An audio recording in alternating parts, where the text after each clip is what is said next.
मैं अजमेर से दिल्ली जा रही थी। सुबह 10 बजे मैं बस में बैठ गई। अजमेर से दिल्ली पहुंचने में लगभग 13 घंटे लगते हैं। मुझे ट्रेन से सफ़र करना बिल्कुल पसंद नहीं है, इसलिए मैं बस में ही सफ़र करती हूँ। जब मैं अजमेर की बस स्टैंड से बस में बैठी तो वहाँ कोई ख़ास भीड़ नहीं थी। मुझे खिड़की के पास की सीट मिली और मैं आराम से बैठ गई।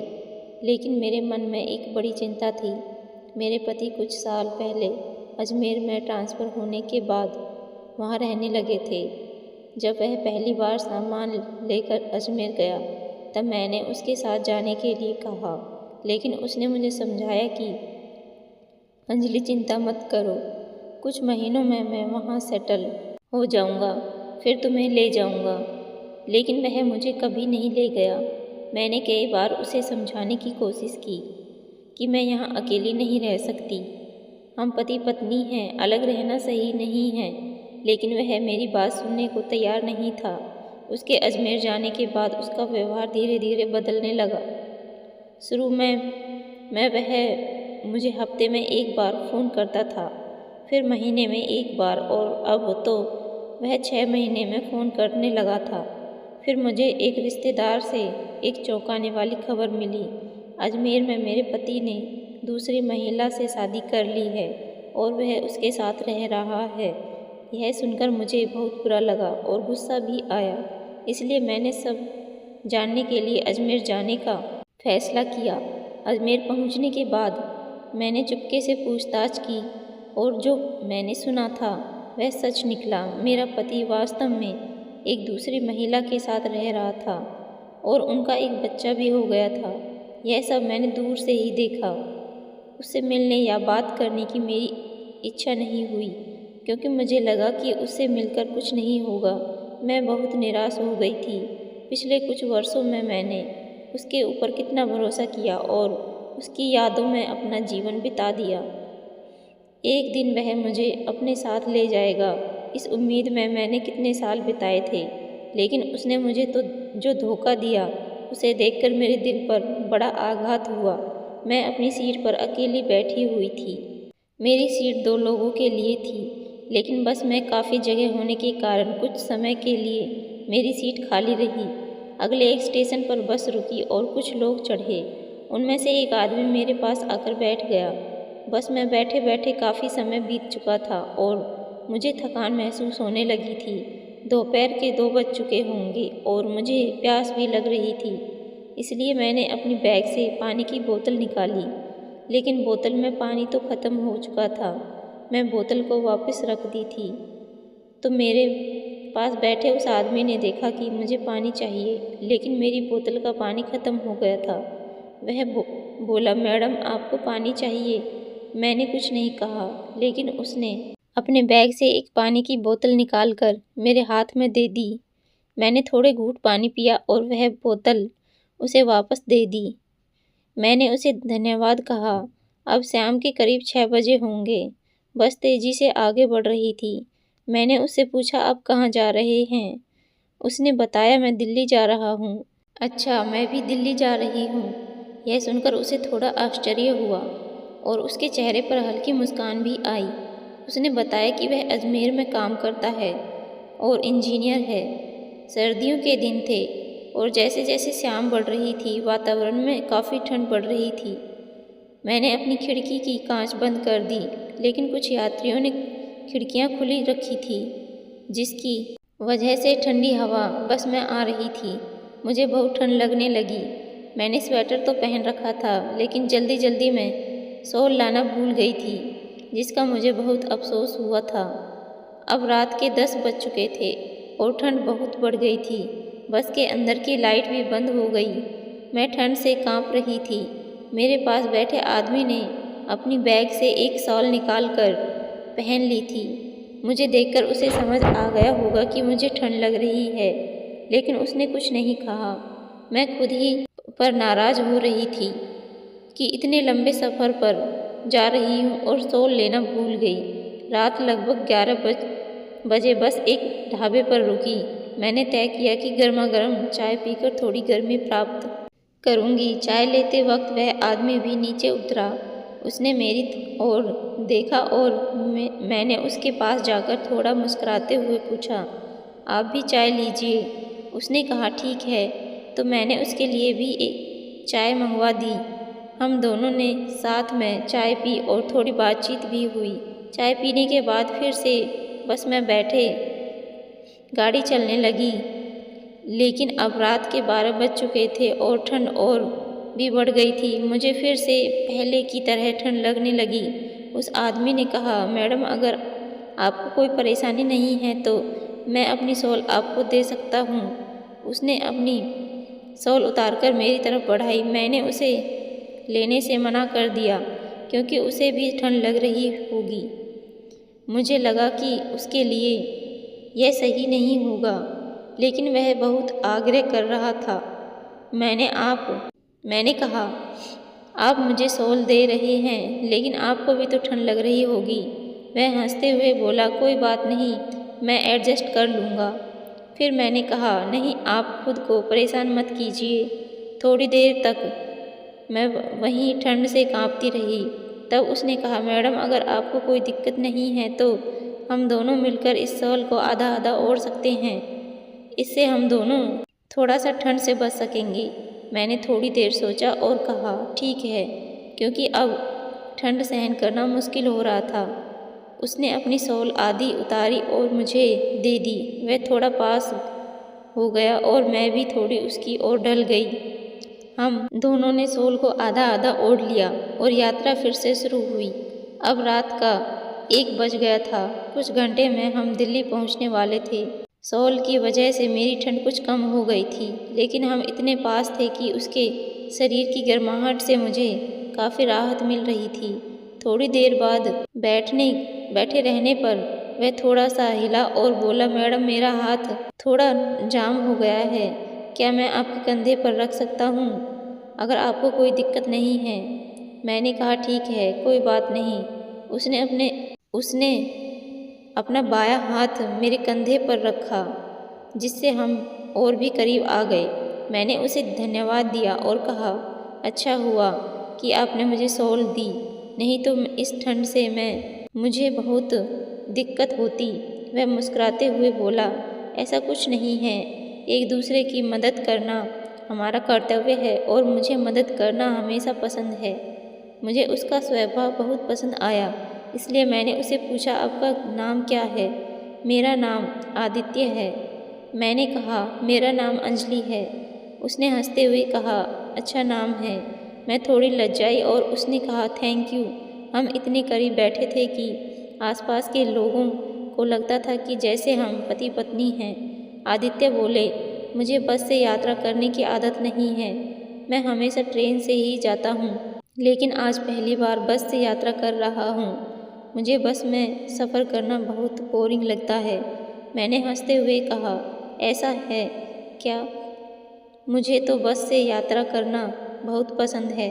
फिर उसने अपनी जेब से मोबाइल निकाल कर देखा और बोला, अब 2 बज चुके हैं, कुछ ही देर में गाड़ी दिल्ली पहुंचने वाली है। उसके चेहरे पर थोड़ी थकान दिखाई दे रही थी, लेकिन फिर भी वह शांत और खुश था। उसने मोबाइल में गाना लगाकर ब्लूटूथ से सुनना शुरू कर दिया। कुछ देर गाना सुनने के बाद वह मेरी तरफ मुड़कर बोला, अंजलि, मुझे गाड़ी की हल्की सी आवाज़ सुनते ही नींद आने लगी है। उसके कंधे पर सर रखकर मुझे एक तरह की सुरक्षा और शांति महसूस हो रही थी। कुछ समय बाद गाड़ी दिल्ली पहुंच गई। उसने मुझे हल्के से आवाज़ देकर जगाई, लेकिन मेरी नींद इतनी गहरी थी कि मैं जाग नहीं पाई। फिर उसने धीरे से मेरी पीठ पर थपथपाकर मुझे उठाया। मैं तेज़ी से उठ गई। उसके चेहरे पर एक मीठी मुस्कान थी। वह बोला, सॉरी, लेकिन दिल्ली आ गया है। आप गहरी नींद में थी कि इसलिए जगाया, नहीं तो आपका स्टॉप टूट जाता। मैंने उसे देखते हुए हंसते हुए कहा, थैंक यू, अच्छा हुआ आपने मुझे जगाया, नहीं तो सच में मुझे परेशानी हो जाती। उसने मुझसे पूछा, आपको कहाँ उतरना है। मैंने कहा, मुझे तो स्टॉप पर उतरना है। यह सुनकर वह थोड़ा चौंक कर बोले, सच में। मैंने हंसते हुए उत्तर दिया, हाँ सच में, मुझे भी वहीं उतरना है। अब मुझे भी थोड़ा अजीब लग रहा था।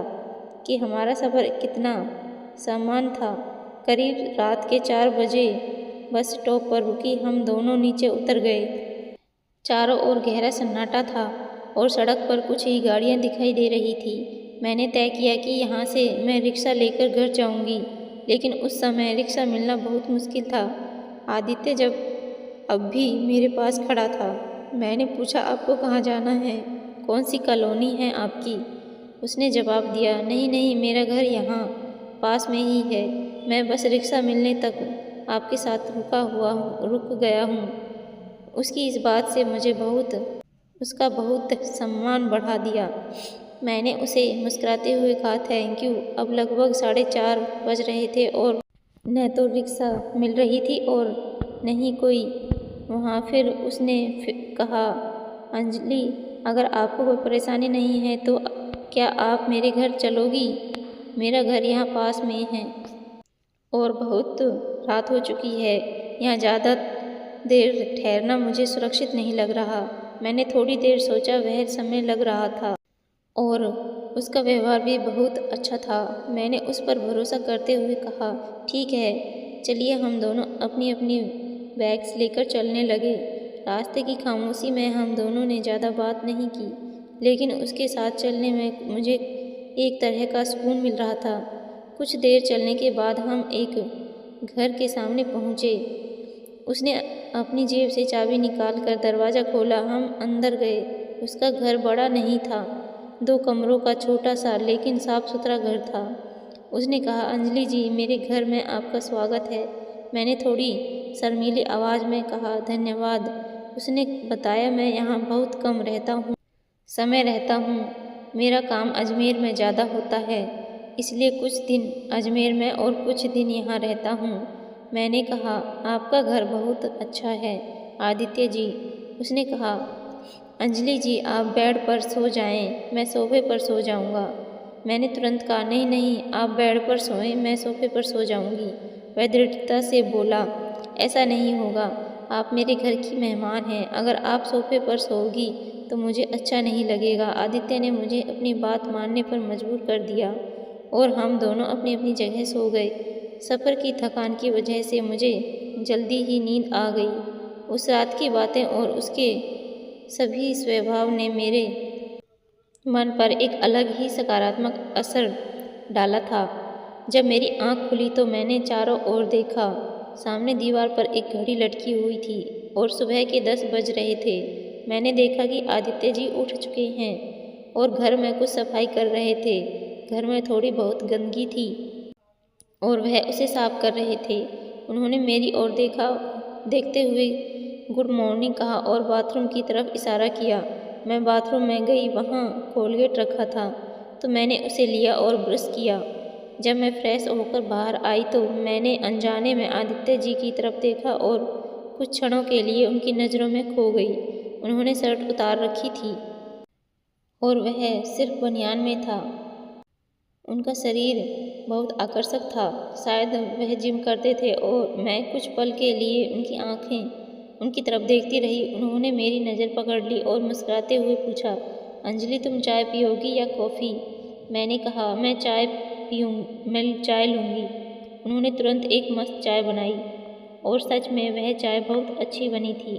मैंने कहा, चाय बहुत अच्छी है। फिर मैंने कहा, अब मुझे जाना होगा। कल रात आप मुझे अपने घर रहने की जगह देने के लिए बहुत धन्यवाद। आदित्य जी हंसते हुए बोले, ऐसा कुछ नहीं है। मुझे खुशी हुई कि तुम यहाँ रुकी। मैंने उन्हें फिर से धन्यवाद दिया। जब मैं जाने की तैयारी कर रही थी तो मैंने कहा, अगर किस्मत में है तो हम फिर ज़रूर मिलेंगे। उन्होंने हंसकर कहा, हाँ बिल्कुल। मैं पूछने लगी, क्या मुझे आपका नंबर मिल सकता है? उन्होंने कहा, बिल्कुल। उन्होंने अपना नंबर दिया और मैं तुरंत उनके फ़ोन पर एक मिस कॉल छोड़ी। घर से बाहर निकलकर जब मैं अपने घर पहुंची तो मेरे मन में बार बार आदित्य की यादें आ रही थी।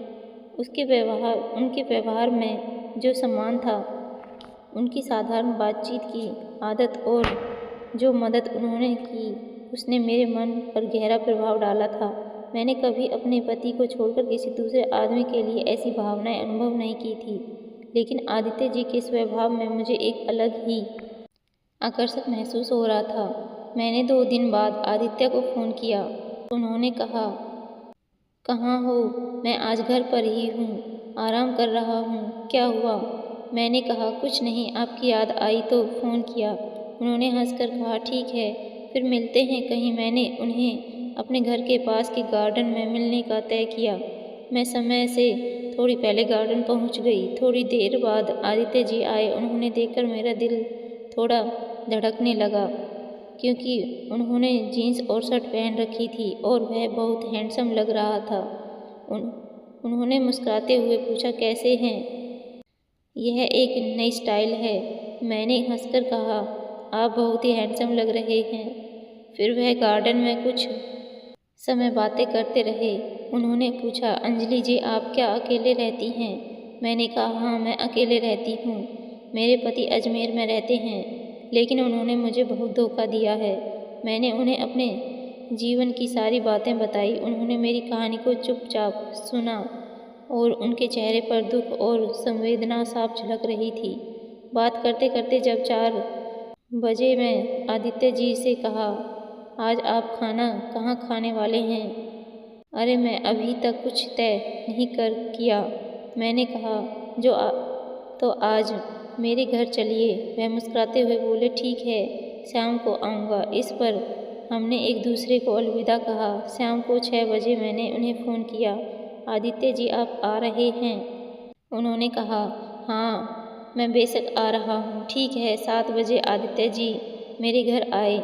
मैंने उनका स्वागत किया और वह बताया कि मैं पहले से खाना बना लिया है। फिर हम दोनों एक साथ खाना खाने बैठे।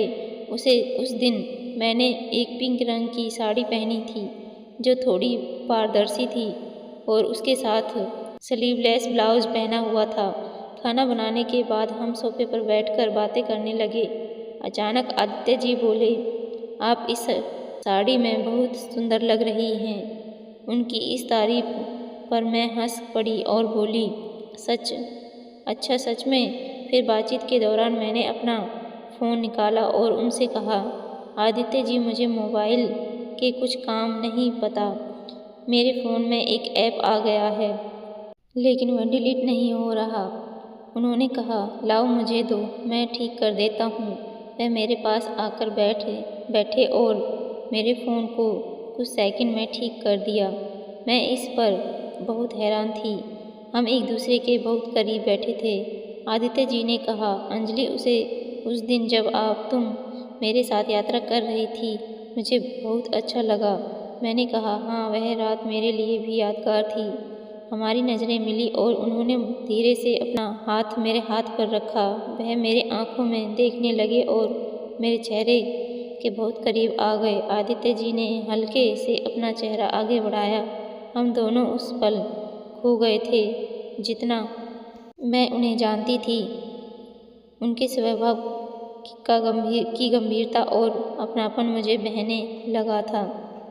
इसलिए उसके इतने करीब आने में मुझे कोई संकोच नहीं हुआ। थोड़ी देर बाद हम अलग हुए तो मैं उनकी आंखों में एक अजीब तरह की संकोच और चिंता देखी। उन्होंने कहा, माफ़ करना अंजलि, मैं भावनाओं में बह गया था, इसलिए ऐसा हुआ। उनके आवाज़ में सच्चाई थी और उनके चेहरे पर थोड़ी चिंता साफ झलक रही थी। मैंने हल्के से मुस्कुराते हुए कहा, कोई बात नहीं आदित्य जी, सच बताऊं, जो कुछ हुआ वह मुझे भी अच्छा लगा। उन्होंने कहा, सच में? रात के लगभग 10 बज चुके थे और हम एक दूसरे के बहुत करीब हो गए थे। उस रात जैसे मेरे कमरे में एक बड़ा तूफान आ गया था और हम दोनों बस तूफान में बह गए। हम रात भर 4 बजे तक जागे रहे, लेकिन उसके बाद कब मुझे नींद आ गई पता नहीं चला। सुबह 9 बजे जब मैं उठी तो देखा मेरे ऊपर सिर्फ चादर थी। रात की सारी बातें याद आने पर मुझे बहुत शर्म आई। आदित्य जी मेरी बगल में सो रहे थे। मैं जल्दी से बाथरूम में चली गई। कुछ समय बाद मैं बाहर आई और आदित्य जी को उठाने लगी। मेरे आवाज़ से वे तुरंत जाग गए। फिर मैंने हमारे लिए चाय बनाई। बिना कुछ बोले हम एक दूसरे को देखते हुए चाय पीने लगे। चाय पीते वक्त आदित्य जी ने हल्का मुस्कुराते हुए कहा, थैंक यू। मैं थोड़ी चौंकी। किस बात के लिए थैंक यू? उन्होंने मुस्कुराकर कहा, रात के उस खूबसूरत पल के लिए। उसके इस वाक्य पर मैं और भी ज़्यादा शर्माई और मेरे हाथ में रखा कप थोड़ी डगडगाने लगा। कुछ समय बाद आदित्य जी निकलने की तैयारी करने लगे। जाने से पहले उन्होंने मेरी ओर देखकर पूछा, तुम ठीक हो ना अंजलि? मैंने हाँ में सर हिलाया। लेकिन जब वे चले गए तो मेरे मन में कई विचार आने लगे। मैंने तय किया कि मैं अपने पति की धोखाधड़ी के कारण उनसे संबंध तोड़ने का निर्णय लिया था। आदित्य जी व्यक्तिगत और प्रेम ने मेरे मन में उनके एक खास जगह बना दी थी। मुझे यकीन था कि वह मुझे कभी धोखा नहीं देंगे। 2 दिन बाद आदित्य जी का फ़ोन आया। उनकी आवाज़ में खुशी थी। उन्होंने कहा, अंजलि आज शाम तुम मेरे घर आओगी क्या? मेरी कल छुट्टी है। हम आराम से बातचीत करेंगे, खाना खाएंगे और अगर चाहो तो रात को भी रुक सकती हो। उनकी इस बात ने मुझे थोड़ी देर के लिए सोचने पर मजबूर कर दिया। इस प्रस्ताव ने मेरे मन में हल्का सा गोंधल पैदा किया, लेकिन मैंने तय किया कि आज एक मौका है उनसे कुछ पूछने का जो मेरे मन में है। मुझे उनसे पूछना था कि क्या वह मेरे साथ ज़िंदगी बिताने के लिए तैयार हैं। शाम को हमारी मुलाकात होने वाली थी और उस पल मैं आदित्य जी से शादी के बारे में बात करने वाली थी। यह मेरे लिए बहुत महत्वपूर्ण पल था, क्योंकि उनके उत्तर पर मेरे जीवन का अगला सफ़र निर्भर होने वाला था। फिर भी मैंने तय किया कि मैं उनसे प्रश्न को सहजता से पूछूंगी, ताकि उन्हें दबाव महसूस नहीं हो और उनका सच्चा विचार मुझे जानने को मिले। तो फिर मैं अगले दिन आदित्य के घर पहुंच गई और फिर हम दोनों ने खाना खाया और खाना बहुत अच्छा था। मैंने आदित्य को धन्यवाद किया कि खाना बहुत अच्छा था। फिर हम दोनों बातचीत करने लगे और फिर मैंने उनसे पूछा, क्या आप मेरे साथ पूरी ज़िंदगी बिताने के लिए तैयार हैं? उसके बाद आदित्य जी ने कहा, मतलब? फिर मैंने कहा, आप मुझसे शादी करेंगे क्या? फिर आदित्य जी थोड़ा मुस्कुराए और बोले, जी हाँ, मैं आपसे शादी करने के लिए तैयार हूँ। उसके बाद पहले मैंने अपने पति से तलाक लिया, उसके बाद हम दोनों ने शादी की और हम दोनों खुशी खुशी रहने लगे। दोस्तों, उम्मीद करती हूँ आपको कहानी पसंद आई होगी। अगर कहानी पसंद आई हो तो कमेंट में ज़रूर बताएं और वीडियो को एक लाइक और चैनल को सब्सक्राइब ज़रूर करें। धन्यवाद।